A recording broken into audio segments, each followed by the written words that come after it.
Although the Spitfires and Hurricanes are long gone, it remains an airstrip and a living memorial to those who gave their lives for freedom. But that could soon change, with proposals to sell it for new housing, as Matthew Morris now reports. Its place in history is assured, its future is not. A military airfield in both world wars, there are many stories of heroism at North Weald. Some of the locals are billing this as North Weald's biggest fight since 1940 in the Battle of Britain. The message from the North Weald Airfield Users Group is to protest and not to allow the developers to do what the Luftwaffe failed to do in 1940. The council-owned site is under threat. A new regional study raises the possibility of 2,300 new homes here. There are some suggestions it could be nearly 5 times that. It's not just aviation. There are all sorts of activities that go on in the airfield. Various meets, drag racing, cycling, international and national events.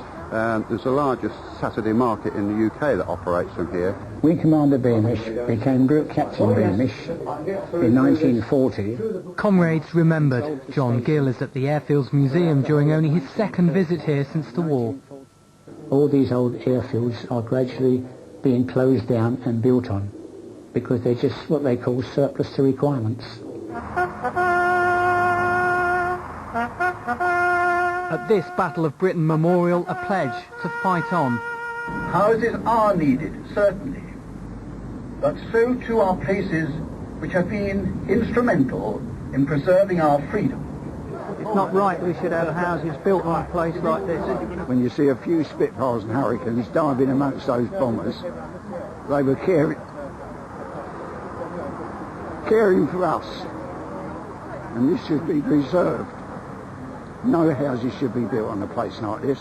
North Weald isn't the only Essex village looking over its shoulder. The Harlow Options Study, among others, looks at potential development over 20 years after Deputy Prime Minister John Prescott earmarked the Stansted M11 corridor as prime territory for much-needed new south-east housing. It's not going down well here. If they just keep building, they'll make it like Harlow, a big town, instead of being a country village.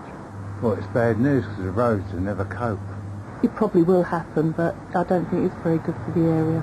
The options are due for public consultation next spring. Matthew Morris, BBC London News, North Weald in Essex. We'll try and bring you news of their struggle over the coming months.